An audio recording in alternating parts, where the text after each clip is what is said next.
Hello दोस्तों, नमस्कार। स्वागत है आपका हमारे इस चैनल में। तो हम आपके सामने एक और शिक्षा मनोविज्ञान की वीडियो लेके आए हैं।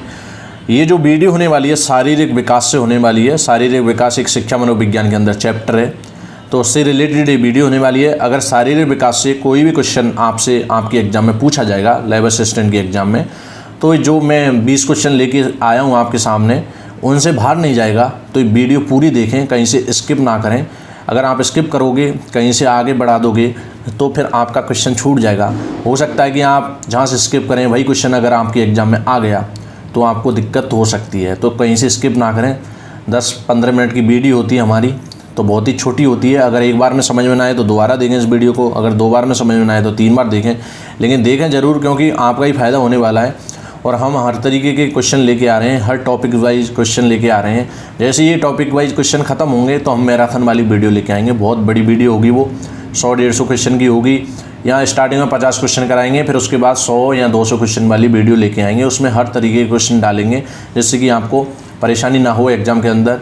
हर तरीके के क्वेश्चन आएंगे, तो आप इस टेस्ट सीरीज के अंदर हर तरीके के क्वेश्चन अटैम्प्ट करोगे तो एग्ज़ाम के अंदर भी आपको लगेगा कि हाँ, क्वेश्चन का लेवल था। तो जो मैं अभी आपके सामने टेस्ट सीरीज वाली वीडियो लेके आ रहा हूँ, तो इनके अंदर अच्छा लेवल होता है क्वेश्चन का।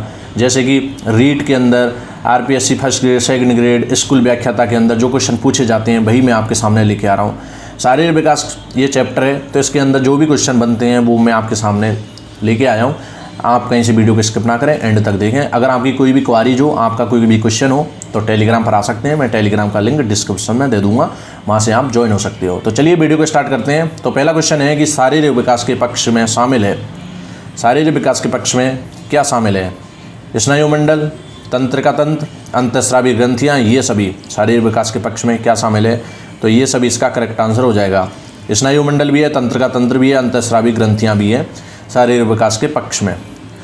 नेक्स्ट क्वेश्चन की बात कर लेते हैं कि निम्न में से कौन सा कार्य अंतःस्रावी ग्रंथियों का नहीं है? निम्न में से कौन सा कार्य अंतःस्रावी ग्रंथियों का नहीं है? व्यक्ति में रासायनिक संतुलन बनाए रखना, अभिवृद्धि और स्वास्थ्य को नियंत्रित करना, और भावात्मक संतुलन को प्रभावित करना, और नैतिक और चारित्रिक आचरण को प्रभावित करना। तो इसका करेक्ट आंसर हो जाएगा नैतिक और चारित्रिक आचरण को प्रभावित करना। इसका करेक्ट आंसर हो जाएगा कि निम्न में से कौन सा कार्य अंतःस्रावी ग्रंथियों का नहीं है।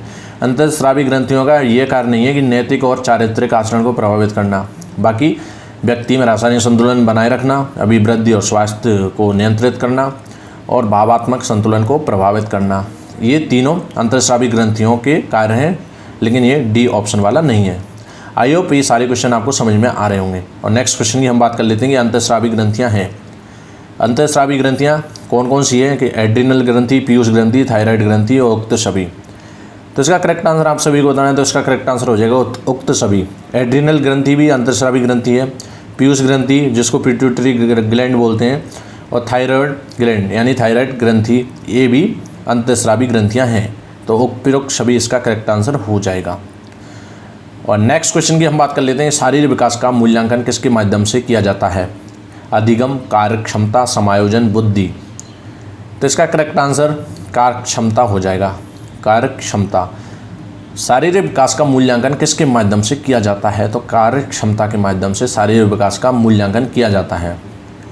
और नेक्स्ट क्वेश्चन की हम बात कर लेते हैं कि जब छोटे बच्चे के गालों को छुआ जाता है तो बालक हंसने के लिए अपना मुंह खोल देता है, कहलाता है रूटिंग, बोवेंस्की, मोरो, ये सभी।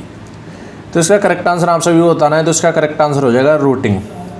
जब छोटे बच्चे के गालों को अपन अगर छूते हैं तो बालक हंसने के लिए अपना मुंह खोलता है, तो उसको रूटिंग कहते हैं। और नेक्स्ट क्वेश्चन, छोटे बच्चे के सामने कोई भी वस्तु या खिलौना रखा जाता है तो बालक हाथ पैर के माध्यम से उसे पकड़ने की कोशिश करता है, कहलाता है रूटिंग, बोवेंस्की, मोरो, या ये सभी।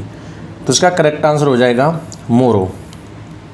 छोटे बच्चे के सामने कोई भी वस्तु या खिलौना रखा जाता है तो बालक हाथ पैर के माध्यम से उसे पकड़ने की कोशिश करता है, तो क्या कहलाता है? मोरो कहलाता है। और नेक्स्ट क्वेश्चन की हम बात कर लेते हैं कि जब छोटे बच्चे के पैर को, तलवे को छुआ जाता है तो बालक अपने हाथ पैर की अंगुलियों को मोड़ना शुरू कर देता है, तो उसे क्या कहेंगे हम? रूटिंग, बोवेंस्की, मोरो, ये सभी। तो इसका करेक्ट आंसर बोवेंस्की हो जाएगा। बोवेंस्की इसका करेक्ट आंसर हो जाएगा कि जब छोटे बच्चे के पैर को, तलवे को छुआ जाता है तो बालक अपने हाथ पैर की उंगलियों को मोड़ना शुरू कर देता है, तो उसके बोवेंस्की बोलते हैं। और नेक्स्ट क्वेश्चन की हम बात कर लेते हैं कि बच्चों की शारीरिक वृद्धि की दर अधिक होती है। बच्चों की शारीरिक वृद्धि की दर अधिक होती है पूर्व बचपन में उत्तर बचपन की बजाय, उत्तर बचपन में किशोरावस्था की बजाय, किशोरावस्था में पूर्व बचपन की बजाय, प्रौढ़ावस्था में किशोरावस्था की बजाय। तो इसका करेक्ट आंसर आप सभी को बताना है। तो इसका करेक्ट आंसर हो जाएगा पूर्व बचपन में उत्तर बचपन की बजाय, पूर्व बचपन में उत्तर बचपन की बजाय इसका करेक्ट आंसर हो जाएगा। और नेक्स्ट क्वेश्चन की हम बात कर लेते हैं कि निम्न में से कौन सी वृद्धि एवं विकास का प्रथम चरण है। निम्न में से कौन सी वृद्धि एवं विकास का प्रथम चरण है। शारीरिक विकास, मानसिक विकास, नैतिक विकास और सामाजिक विकास। तो इसका करेक्ट आंसर हो जाएगा शारीरिक विकास। इसका करेक्ट आंसर हो जाएगा कि निम्न में से कौन सी वृद्धि एवं विकास का प्रथम चरण है। तो इसका करेक्ट आंसर शारीरिक विकास हो जाएगा। हमारे इस चैनल पर बहुत ही इंपॉर्टेंट क्वेश्चन चल रहे हैं। अगर आपने चैनल को सब्सक्राइब नहीं किया तो एक बार सब्सक्राइब जरूर कर दें और बेल आइकन भी प्रेस कर दें ताकि आपको हर वीडियो की नोटिफिकेशन मिलते रहें। बेल आइकन प्रेस करोगे तो जो भी नोटिफिकेशन आएगा तो आप वीडियो सबसे पहले देख पाओगे। और नेक्स्ट क्वेश्चन की हम बात कर लेते हैं कि गामक विकास से हमारा तात्पर्य मांसपेशियों के विकास से है। गामक विकास से हमारा तात्पर्य मांसपेशियों के विकास से तथा पैरों के उचित प्रयोग से है। तो इसका करेक्ट आंसर मस्तिष्क और आत्मा, अधिगम और शिक्षा, प्रशिक्षण और अधिगम, शक्ति और गति। तो इसका करेक्ट आंसर बताना है तो इसका करेक्ट आंसर हो जाएगा शक्ति और गति। शक्ति और गति इसका करेक्ट आंसर हो जाएगा। और नेक्स्ट क्वेश्चन की बात करते हैं कि थकावट और बीमारी जैसे कारक मुख्य रूप से किसको प्रभावित करते हैं। थकावट और बीमारी जैसे कारक मुख्य रूप से किसको प्रभावित करते हैं। बच्चे के संवेगात्मक विकास को, बच्चे के शारीरिक विकास को, बच्चे की संकल्प शक्ति को, बच्चे के आत्मविश्वास को। तो इसका करेक्ट आंसर बताना है तो इसका करेक्ट आंसर हो जाएगा बच्चे के शारीरिक विकास को। इसका करेक्ट आंसर बच्चे के शारीरिक विकास को। थकावट और बीमारी जैसे कारक मुख्य रूप से किसको प्रभावित करते हैं। बच्चे के शारीरिक विकास को प्रभावित करते हैं। और नेक्स्ट क्वेश्चन की बात कर लेते हैं। नेक्स्ट क्वेश्चन कह रहा है कि किस अवस्था में शरीर में हड्डियों की संख्या कम हो जाती है। गर्भावस्था, शैशवावस्था, किशोरावस्था, बाल्यावस्था। तो इसका करेक्ट आंसर हो जाएगा किशोरावस्था में शरीर में हड्डियों की संख्या कम हो जाती है, क्योंकि जब बच्चा बाल्यावस्था में होता है तो हड्डियाँ अलग अलग होती हैं, लेकिन बाद में बहुत सारी हड्डियाँ जो जुड़ जाती हैं, तो इसलिए हड्डियों की संख्या कम हो जाती है। और नेक्स्ट क्वेश्चन की हम बात कर लेते हैं कि अस्थायी दांतों की संख्या होती है। अस्थायी दांतों की संख्या कितनी होती है। तो करेक्ट आंसर 20 हो जाएगा। दूध के दांत जिसको बोलते हैं अस्थायी दांतों की संख्या, क्योंकि एक बार निकल जाते हैं फिर दोबारा से आते हैं, तो इसलिए अस्थायी दांत बोला जाता है, स्थायी नहीं होते। तो 20 होते हैं। इसका करेक्ट आंसर याद रख लेना 20। और नेक्स्ट क्वेश्चन की हम बात कर लेते हैं। नेक्स्ट क्वेश्चन कह रहा है कि किशोरावस्था में 16 वर्ष की आयु में मांसपेशियों का वजन शरीर के कुल वजन का लगभग कितना प्रतिशत हिस्सा हो जाता है। किशोरावस्था में 16 वर्ष की आयु में मांसपेशियों का वजन शरीर के कुल वजन का लगभग कितना प्रतिशत हिस्सा हो जाता है। 23%, 44%, 27%, 33%। तो इसका करेक्ट आंसर हो जाएगा 44%। इसका करेक्ट आंसर हो जाएगा। और नेक्स्ट क्वेश्चन की हम बात कर लेते हैं कि भ्रूणावस्था में हड्डियों की संख्या होती है 206, 350, 270, 306। तो इसका करेक्ट आंसर बताना है आपको। तो इसका करेक्ट आंसर हो जाएगा 306। और वैसे किशोरावस्था में 206 के करीब होती हैं, जिसको वयस्क अवस्था बोला जाता है, लेकिन भ्रूणावस्था में हड्डियों की संख्या 306 होती है, यानी कि 100 का डिफरेंट होता है। और नेक्स्ट क्वेश्चन की हम बात कर लेते हैं कि किस आयु में बालक का वजन अपने जन्म के वजन का लगभग 3 गुना हो जाता है। किस आयु में बालक का वजन अपने जन्म के वजन का लगभग 3 गुना हो जाता है। 1 वर्ष में, 4 वर्ष में, 2 वर्ष में, 3 वर्ष में। करेक्ट आंसर इसका हो जाएगा 1 वर्ष बाद। किस आयु में बालक का वजन अपने जन्म के वजन का लगभग 3 गुना हो जाता है। तो 1 वर्ष के बाद अपने वजन का 3 गुना हो जाता है। और नेक्स्ट क्वेश्चन की हम बात कर लेते हैं कि बालक का कौन सा विकास अध्यापक और विद्यालय द्वारा सबसे कम प्रभावित होता है।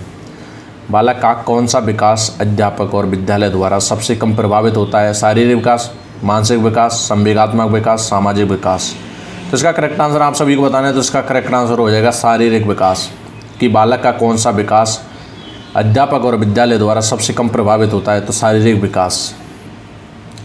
और लास्ट एंड फाइनल क्वेश्चन की बात कर लेते हैं कि नवजात शिशु में मांसपेशियों का वजन शरीर के कुल वजन का कितना प्रतिशत होता है।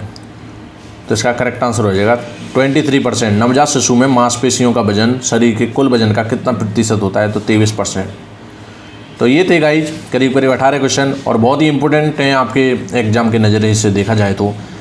इम्पोर्टेंट इसलिए हैं क्योंकि अगर शारीरिक विकास जो चैप्टर है शिक्षा मनोविज्ञान के अंदर, अगर यहाँ से कोई भी क्वेश्चन आएगा तो आपको इन क्वेश्चनों से 101% एक ना एक क्वेश्चन अगर आएगा तो मिल जाएगा।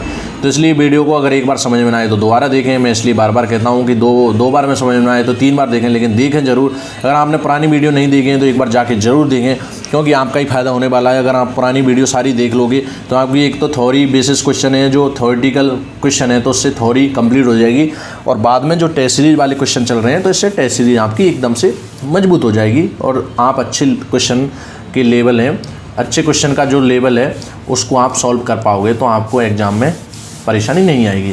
तो इसलिए मैं बार बार कहता हूँ कि सारी वीडियो एक बार ज़रूर देखें। तो आने वाले टाइम में मैं बहुत जल्दी प्लेलिस्ट बना दूंगा, थ्योरेटिकल वाले वीडियो एक तरफ और टेस्ट सीरीज वाले वीडियो एक तरफ, तो आपको ढूंढने में दिक्कत नहीं आएगी, आसानी से आप ढूंढ लोगे। तो आई होप गाइज आपको ये वीडियो अच्छी लगी होगी। अगर अच्छी लगी है तो इसे like, share and subscribe, bell icon भी प्रेस कर देना, ताकि आपको हर वीडियो के नोटिफिकेशन मिलते रहें। तो आज की वीडियो में इतना ही, मिलते हैं किसी नेक्स्ट वीडियो में, तब तक के लिए जय हिंद, वंदे मातरम।